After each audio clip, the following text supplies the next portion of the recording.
Welcome to the Gems of Motherhood. I'm your host, Sharon Khan. I'm here to connect you with some amazing gems of mothers from all walks of life. Each week you'll hear interviews as well as resources and actionable tips that you can implement in your daily life to be the best gem God has called you to be. Thanks for walking this journey with me today. And don't forget to subscribe to the show.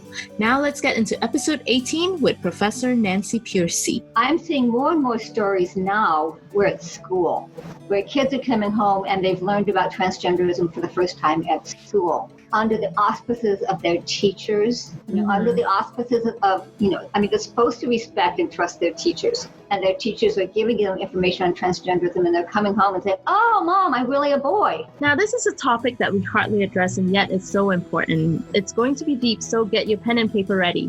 Today, Professor Nancy Piercy will be speaking to us about teaching children about the importance of loving thy body.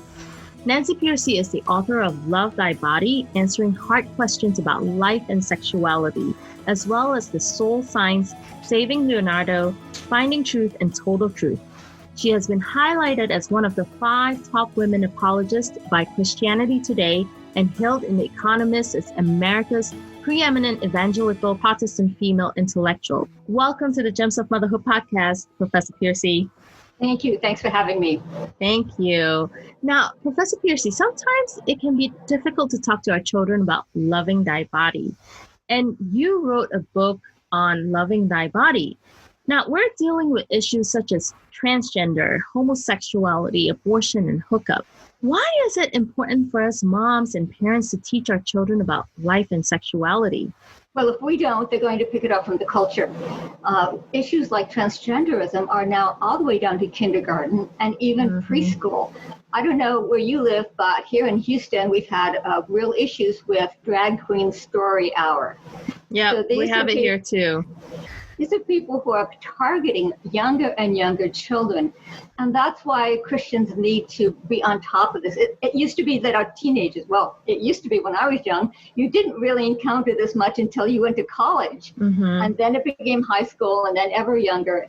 And now our children are being taught from a very young age that sexuality is just what you choose it to be. Your gender identity is something that you make up and you choose. There was a news item not too long ago where a child came home from school from first grade, and she came home in tears and in great distress because her teacher had said, how do you know you're a girl or a boy? Just because you have girl parts doesn't mean you're a girl. Just because you have boy parts doesn't mean you're a boy. So she said, she came home, she said to her mother, "Mom, take me to the doctor so we can find out if I'm a girl." And the mother's suing the school, so that's how it got into the news. But the point is, that's first grade. So as Christian parents, we need to start dealing with these issues at a much younger age than we ever had to before. Yeah, how can we, I understand now that schools are kind of like trying to slowly filter all these issues, all these subjects into our young kids. How can we as parents, stop that? How can we as parents help our children understand, no, you are who God created you to be? Right. I think the reason I titled my book Love Thy Body is because I wanted to get across to Christian parents that the best way to talk to your kids is to talk positively. It's very easy for Christians to get caught up in a very negative message, right? The stereotype is that Christians are people who say, it's wrong, it's a sin, don't do it, and there's something wrong with you. And that's the message I find even now when I speak publicly. In churches and Christian schools and so on, I find that the hardest thing for Christians to get their mind around is how to present it, the Christian ethic, in a positive way. Let's take transgenderism, since that's the most cutting edge issue. The way we communicate on this issue is not to say they're wrong and they're sinful. It's to say, look how the secular ethic demeans the body. It denigrates the body. It says to children, your body has nothing to do with your authentic self. There was a BBC documentary on the subject that says, at the heart of the debate is the idea that your mind can be at war with your body at war. This is a severe internal alienation that they're suggesting, that your body has nothing to do with who you really are. And in that war, of course, it's the mind that wins.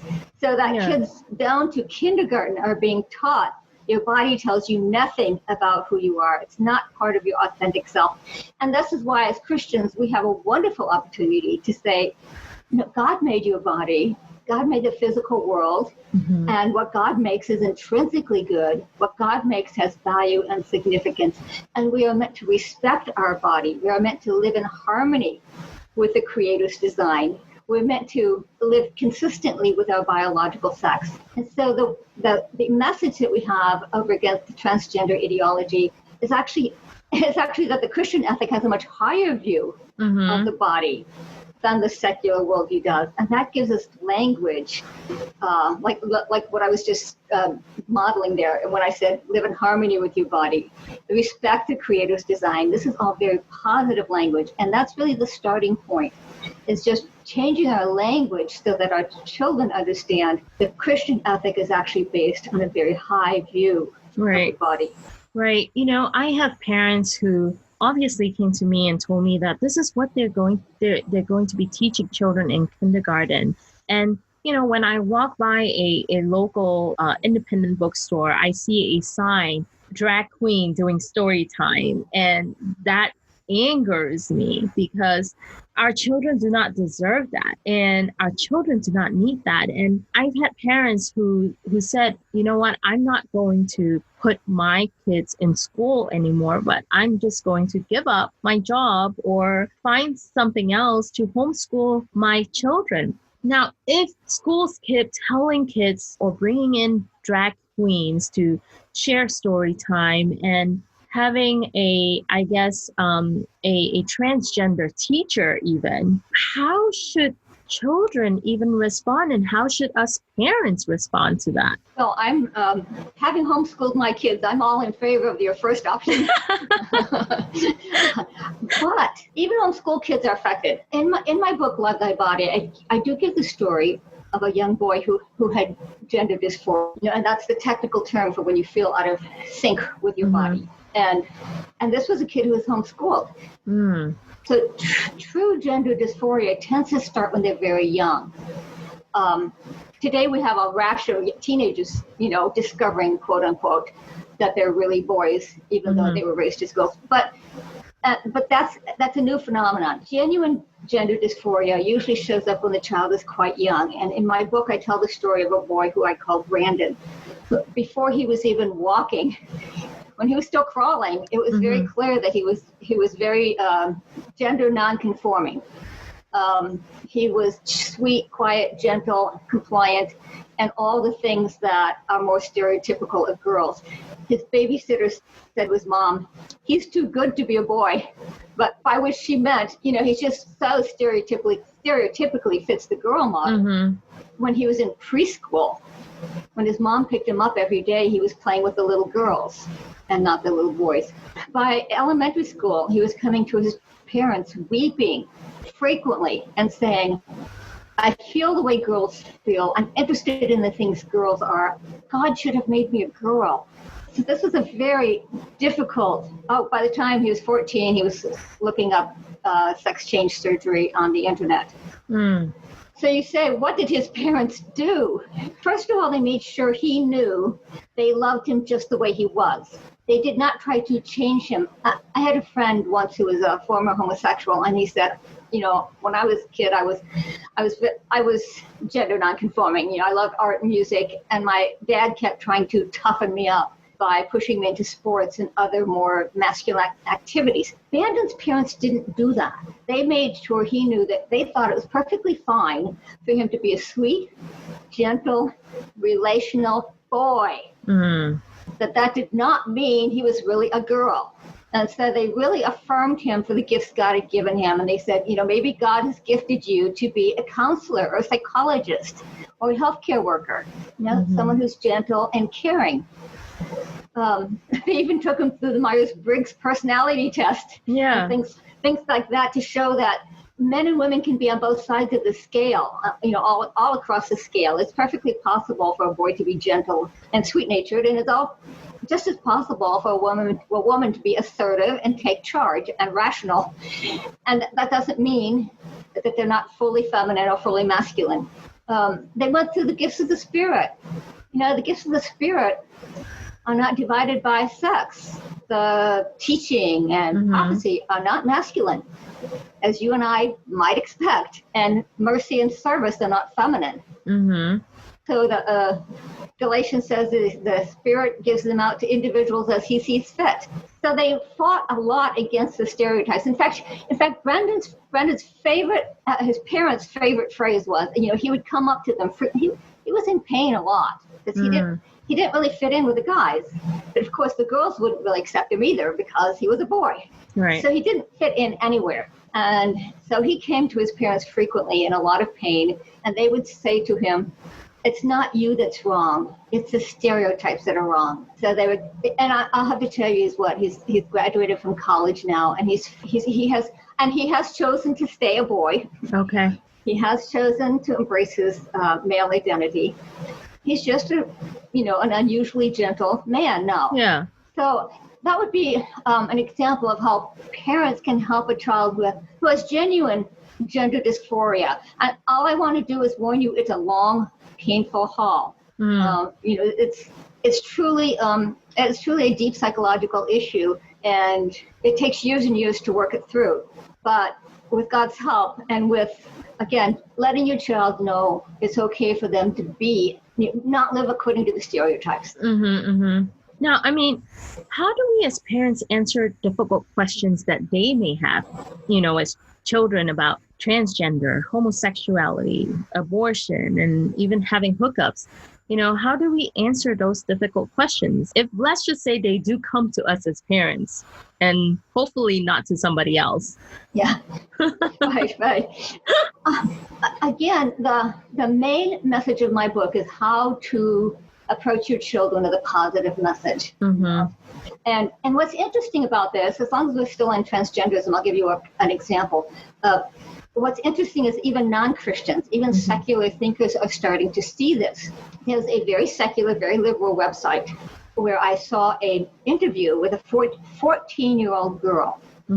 She had lived as a trans boy for 3 years, from age 11. She had lived as a boy, and then re-embraced her identity as a girl. And in this interview, she said, the turning point came when I realized it's not conversion therapy to learn to love your body. In other words, this came out after my book had already come out, because it would have been a great quote for a book titled Love Thy Body.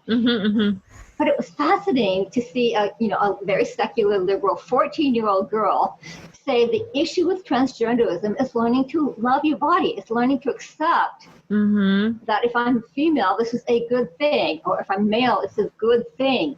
And that I sometimes get people saying, well, aren't you then overvaluing the body? Why if you have to choose, if there's a conflict between your feelings and your body, how do you choose? Yeah. To which I say, well, your feelings can change, and they often do. And your body doesn't change, and it's an empirically knowable fact about yourself.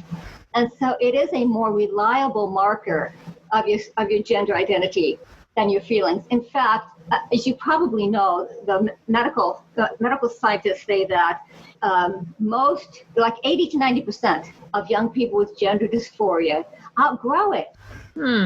If you allow them to go through puberty, where there's a huge rush of hormones, if you let them go through puberty, 80 to 90% end up finding peace with their physical body, their sexual identity.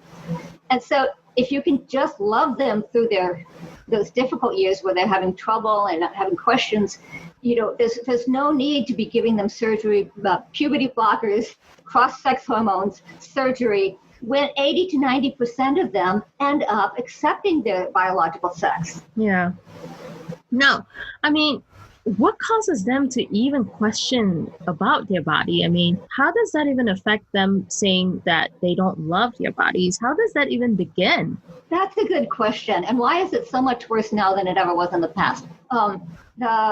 numbers of young people who are starting to claim a cross-sex identity has just skyrocketed, and especially among girls. When I give my PowerPoint talk, I have these charts, and you can see the rise of young, especially girls, proclaiming a cross-sex identity. You know, it's a fairly flat line, and then it sharply, almost 90% angle, the numbers go up.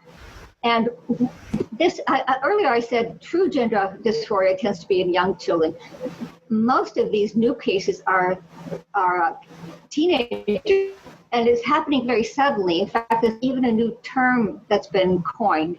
It's being called rapid onset gender dysphoria. And the point being that these are girls who felt perfectly comfortable being girls their whole life, as far as their parents could tell. They were fine being girls as toddlers, as elementary school, and some of them were actually very girly girls. And then suddenly it hits them in teenage years. And so there's actually been one study done. You know, it's a fairly new phenomenon. So as far as I know, there's only been one study done. It was by Brown University professor named Lisa Littman. If you want to look it up, it's Littman, Littman. And it's the first one done on rapid onset gender dysphoria. And I think the most significant thing she found was that about 63% of these girls had been diagnosed with at least one mental health disorder before the onset of their gender dysphoria. Interesting. In other words, isn't it, because most teenagers have some depression and anxiety, but these were kids where it was severe enough that their parents had taken them in for therapy and they had received the diagnosis. And it was usually things like ADHD, anxiety, depression, and autism. The most common mental health issue with kids with gender dysphoria is autism. Nobody knows why, but there's been a very robust correlation with autism. So the upshot is these are very, very distressed kids to start with. These are very troubled kids. And I think that's what we need to keep in mind when we respond to them. If we know families who are having difficulties, if our own children are having difficulties, they already have a lot of distress. And and many of them find that when they come out as trans, they become instantly more popular. Right. The Lisa Littman study found that she actually had a number. Yes, 61% of them experienced an increased popularity within their friend group. Wow. Well, for a socially awkward, emotionally troubled child, that's a big draw. That's troubling. I had a chance to write an article where I interviewed several parents of transgender teens. And that was one of the stories that they all told me as well. One of the parents said, so her daughter was suicidal, her daughter was autistic, her daughter had an eating disorder, she was self-harming. You could tell this kid was in trouble already, right? And then she would sit in her room for hours alone. She had so much difficulty making friends that she switched schools 3 times in 3 years, trying to find a better situation. And she would watch YouTube videos titled, How to Be Popular. I didn't know there were such things, but you can imagine. Yeah. These days, teenagers make all kinds of videos. But how did she finally become popular? By coming out as a boy. The mother told me, among young people, here's her quote, being gay or trans is treated as edgy and creative. You are celebrated. You get a parade. So that is part of the appeal. Is for some children who are already emotionally troubled and feel like they don't have a lot of friends. Yeah. They are absolutely celebrated and told how brave and courageous they are if they come out as trans. Because it seems like there's social pressure around children, and and it also kind of makes me wonder, like, how much social media plays into all this as well. Because if you look at it, a lot of teens these days have a phone, and social media is like, you like the picture, or if you don't like the picture, and the more likes you get, the more popular you are. And I've always wondered if partly social media has something to do with it. Oh, absolutely. Again, this is from the study by Lisa Littman. She definitely found that they're calling it social contagion, if you've heard that term. Like social contagion is a word that's been used for one child commits suicide and then there's a rash of copycat suicides. Yeah. So that word has been out there. Now people are saying that a lot of the huge increase in transgender kids is partly social contagion. Because you're absolutely right. If they get on the internet and they find hundreds, thousands of videos by people who get on and say, "Oh, I'm getting my testosterone. Yay, I'm so happy." Yeah. And then, they every stage of their transition, they're documenting on the internet. I would only say this though. It started out mostly being social contagion via the internet. I'm seeing more and more stories now where it's school, where kids are coming home and they've learned about transgenderism for the first time at school, under the auspices of their teachers, under the auspices of, they're supposed to respect and trust their teachers. And their teachers are giving them information on transgenderism and they're coming home and saying, "Oh, Mom, I'm really a boy." So that really concerns me because the school is supposed to be where you learn healthy things. Yeah. You're not supposed to be coming home from school with questions about your gender identity. Right. But more and more, it's starting now with school instead of starting with the internet. That's really sad. I mean, as we're talking about school and young children, how young should we prepare our children about loving their bodies? Oh, yes. Oh, well, let me give you some, I did a little research on books for very young children. And the parents listening in might find this helpful because they're not a whole lot yet. And so these might be useful. So this is a book for preschool and young children. Wow, I can't believe it started that young. And it's by, the author's name is Ellie, Ellie, Klipp, Klipp. And the title is called I Don't Have to Choose. And the main theme of this book is just that just because if you're a girl and you like to play with trucks, it doesn't mean you're a boy. Because that's where the stereotypes are so strong these days. As soon as a girl shows interest in quote unquote boy things, she's encouraged to think, "Oh, well, maybe I'm a boy," and vice versa. So that's the main message of this book. I don't have to choose. I can play with girl things one day and I can play with boy things the next day. And it's okay. I'm still biologically a girl. And I believe that, the author's a Christian.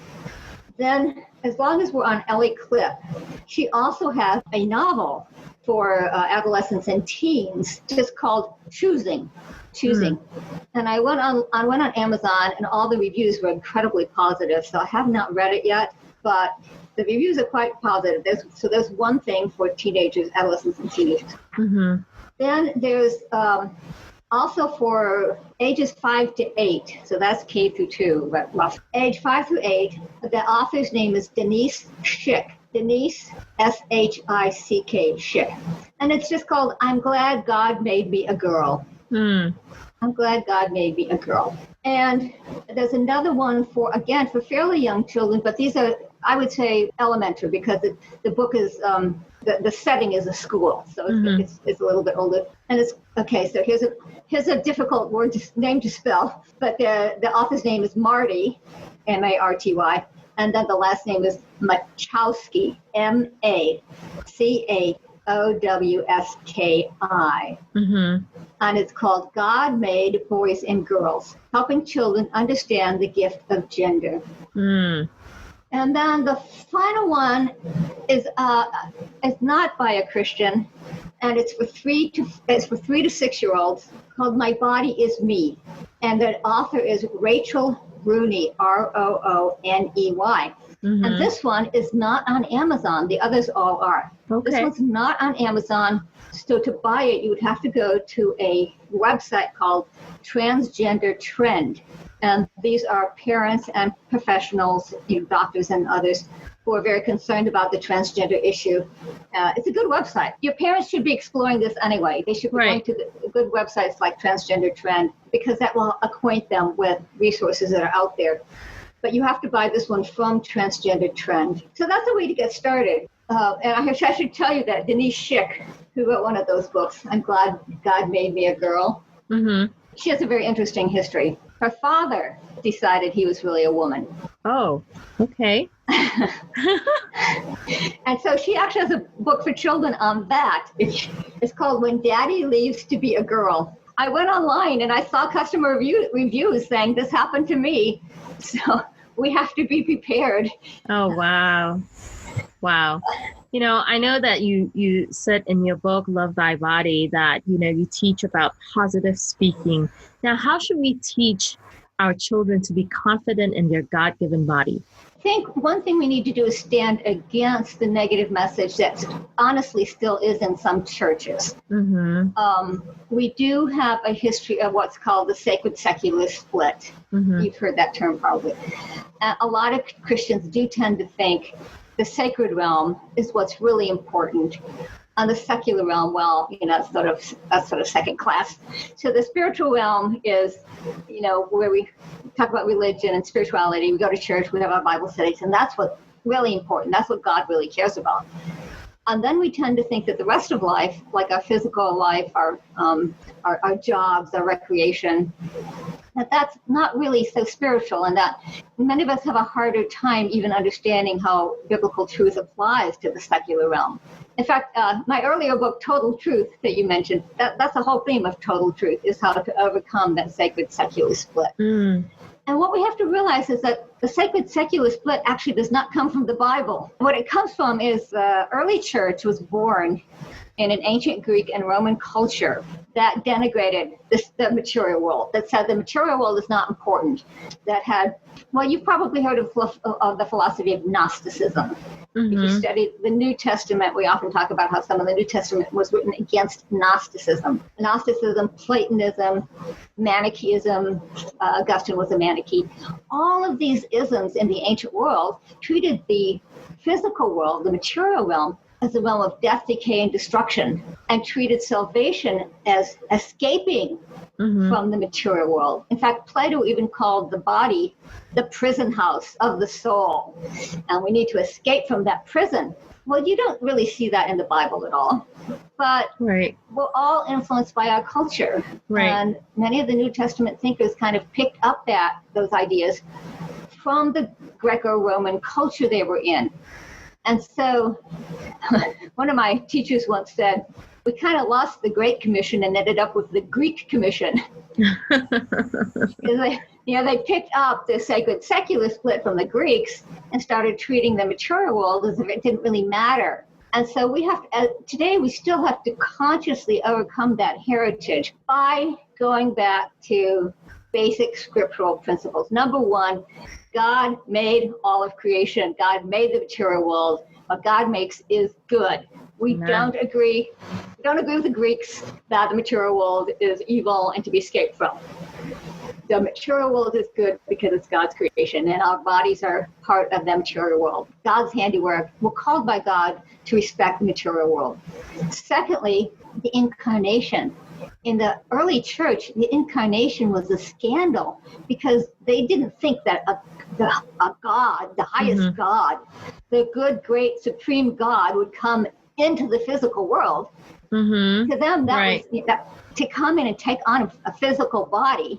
And then not only that, but when Jesus was executed on a Roman cross, we might say he did escape from the prison house of the body, as ancient Greek thought taught Gnosticism taught we should aspire to do.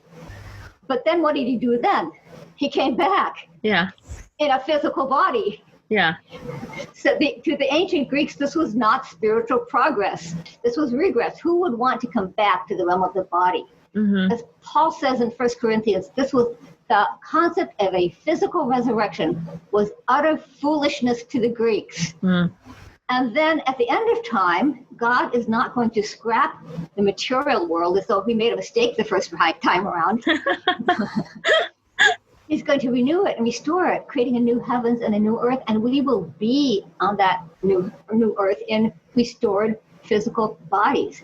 From the time of the Apostles' Creed, the church has affirmed the resurrection of the body. Christians need to understand that Christianity has an incredibly high view of the body and the material realm. I'll tell you from having studied lots and lots of other religions and philosophies, there is nothing like this in any other philosophy or religion. And so we should be utterly excited with the incredibly life-giving, life-affirming message that we have in Christianity, which should just be overflowing from us. Amen. What a wonderful message this is. The good news doesn't start with Jesus is your Savior. The good news starts with God created the heavens and the earth. Amen. And God created us as men and women. I guess I wanted to come to this question. What are some actionable tips which you suggest to moms on how to prepare their children to love thy bodies? I mean, what are the steps that us parents should take? Well, when children are very young and they're first discovering the body, obviously that's when they're most moldable. And that's when the message of, isn't this wonderful? God made you this way. If you're a little girl, God has made you to someday be a mother. If you're a little boy, God has made you someday to be a father. And these are good things. So that by the time the secular messages are permeating media and so on, they're already seeing the Christian ethic as something that expresses the high view, the value and significance of the body, not as a negative thing. The secular world would try to say, oh, the Christian ethic is based on hating yourself. I mean, that's what they really think. You just hate sex. You just you just hate pleasure. Your Christian ethic is just about just denying fun and pleasure. And so from the very beginning, we have to be helping young people to see that when you live the way God made you to, yes, there's some limits, but limits help you be who you really are. Right. They help you to become who you really are meant to be. Everyone knows that to achieve something, you've got to put limits on. If you want to be a doctor, you can't go drinking with your buddies every weekend. You got to walk the narrow road, right? You have to be disciplined, and you have to say no to a lot of things if you have high aspirations. Right. So it's the same that's what morality is about. If you have high aspirations, you have to have limits. Not because you're saying the body's bad, but because you say for the body to be all it can be. And to me, another analogy is nutrition. If you want to be healthy, you have to have some limits. Right. You can't just eat pizza and ice cream all the time and drink Coke and think, well, if you tell me I can't do this, you're negative. and you have a body hating. No, it's in fact, let me switch. We need to turn the tables. Going back to where we started with transgenderism, it's fascinating to me that even secular people are starting to say transgenderism rests on body hatred. Starting to see that now in secular websites and so on, like that transgender trend that I mentioned. If you go to websites where they're secular, they're not Christians, and most of them are very liberal, but they're very concerned about transgenderism. And a very common phrase you now see is transgenderism is body hatred. So we have a wonderful opportunity now to turn the tables and show that it's really the secular ethic that devalues and demeans the body. Let me give you one more example. This was a young woman who, she transitioned at age 14. She has a website, so I read her story. She was a woman who lived as a boy starting at age 14, lived that way for 5 years, and then detransitioned and recovered her identity as a girl. As a girl. And what was interesting in her story was this. First of all, what we said earlier about the affirmation. Yeah. She said as soon as she came out as a boy, she was instantly welcomed into the trans community and celebrated and affirmed. And she said, I got a lot more affirmation. Oh, here's how she put it. The boy me got a lot more affirmation than the girl me ever did. 5 years later, she decided she'd made a mistake and detransitioned back to being a girl. And she said she was absolutely attacked and lost all her friends and essentially treated as a traitor to the cause. And at the very end of her article, she said, it's all worth it, though. She said, what did I learn? She said, what did I learn from my experience? She said, if I could help just one girl to learn to love her body, it would all be worth it. And there it is. even these extremely secular people are starting to see the issue is loving your body. Yeah. I know we touched quite a bit on transgender and a little bit on homosexuality, but how does abortion play into loving thy body? Yeah, I'm glad you asked. So if you read secular bioethicists, professional bioethicists today, they all admit that life begins at conception. They all admit that. Mm-hmm. That's not an issue anymore. The evidence from DNA and genetics is just too strong to deny it. So how do they get around that then and support abortion? Well, they say in the early stages, the fetus is human, you're biologically human, but not a person. Mm-hmm. And personhood only emerges when the fetus reaches a certain level of cognitive ability, cognitive functioning, self-awareness, and so on. So what are they really saying? They're saying that as long as the fetus is human, as quote unquote, merely human, it has no rights. It can be killed for any reason or no reason. It can be tinkered with genetically. It can be used for research and experiments. It can be picked through for sellable body parts, like Planned Parenthood does, and then tossed out with the other medical waste, which is how they actually talk about it in medical journals. They talk about the remains of the fetus are medical waste. In other words, being human is no longer enough for human rights. And so do you see how that also is a denigration of being human? They acknowledge that the fetus is biologically, physiologically, chromosomally human, but they treat it as just a piece of matter that you can do anything with. Right. So do you see how, and sometimes they will actually say it's just a body. They will actually use that term. It's just a body. It's not a person yet. So again, abortion rests on a denigration of the human body. Interesting. That is so true. I mean, it is life, because as soon as there is a fetus, that's life in our bodies. And it's really sad on what the world is becoming to these days. But Nancy, we're almost at the end of the show. I kind of wanted to ask you, is there anything else you would like to share with other gems of mothers out there? I know you've got plenty, so please share all the gem nuggets that you can. Wow. Well, we did cover a lot, covered a lot in a short amount of time. Maybe because this is also surprising. Two things that we didn't cover that could be useful to parents when talking to their children. An argument that has been surprisingly effective, both with Christians and non-Christians, is based on the environmental movement. And you say, what does environmentalism have to do with these issues of sexuality? Well, what we've discovered through the environmental movement is that to avoid pollution and ecological disasters, we need to respect the structure of nature. You can intervene, but when you do, you need to respect the structures of nature as as God has created them. You have to work with them, not against them. Mm-hmm. And in the same way, what Christians are saying is that in sexual issues, we should work with our biological nature. We should respect our biological identity as male or female. The biological correspondence between male and female is not some evolutionary accident. It's part of the original creation that God pronounced very good. Mm-hmm. And when I use this argument, I first started using it with my secular friends, and they'd say, "Oh, I get it. I see that." Yeah. And I was kind of taken aback, like, okay, we have learned that you can't just ride roughshod over nature without being disastrous. Yeah. And it's the same with, say, transgenderism. You can't just deny your biological identity. It's going to be destructive. We need to respect it, honor it. And even my secular friends get it when I put it that way. So I've offered that to parents as something they might find useful with their kids, especially teenagers who are environmentally conscious, because, of course, that's teenagers who are cause-oriented. Right. Are very into the environment these days, and they should be, and that's good. But it's especially helpful with teenagers.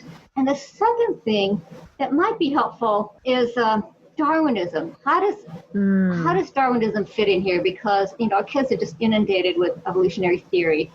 Your ethic is always based on your view of nature because your body's part of nature. Yeah. So the secular ethic that demeans the body, that denigrates the body, ultimately is rooted in a Darwinian view of our origin. In other words, life is a product of blind, material, purposeless, mindless forces, and therefore it has no intrinsic purpose that we are morally obligated to respect. There's a well-known lesbian, her name is Camille Paglia. Okay. And a lot of Christians read her stuff because she's a little bit of iconoclast. Although she's a feminist, she does not believe that male and female are social constructs. She says, no, nature made us male and female. Humans are a biologically reproducing species. And then you say, well, then why are you a lesbian then? Mm-hmm. How does she defend that? And she says, and these are her words, she says, why not defy nature? Fate, not God, has given us this flesh. We have absolute claim to our bodies and may do with them as we see fit. That is exactly the logical outcome of Darwinian evolution. If purposeless, mindless causes created my body, then why should I be limited to any moral rules? There's no intrinsic purpose that I need to honor and respect. And so that's really at the core of this debate is the question, are we the products of mindless, purposeless forces, or are we the product of a loving creator who did create us for a purpose? And that's the bigger theme that we need to have running through all our communication with our children. Wow. That was so good. That's so deep. Thank you so much, Nancy, for coming on the show. I really appreciate you sharing all those gem nuggets with us.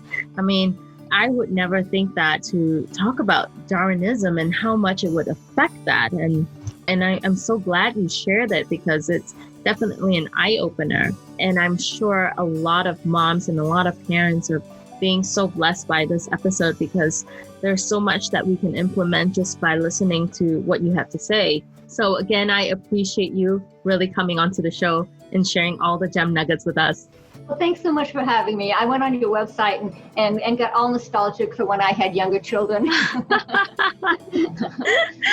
Well, thank you.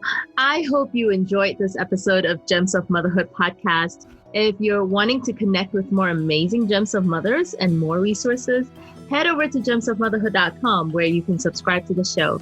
That's where you'll find show notes with actionable tips and any links mentioned by our guests. Most importantly, I hope you'll find inspiration and learn to cultivate your own journey. You are loved. You're an incredible gem to God. He knows you intimately. He knows what you're going through, and He knows what you need. Remember, you are fearfully and wonderfully made in Him. Be sure to tune in next week for our next episode.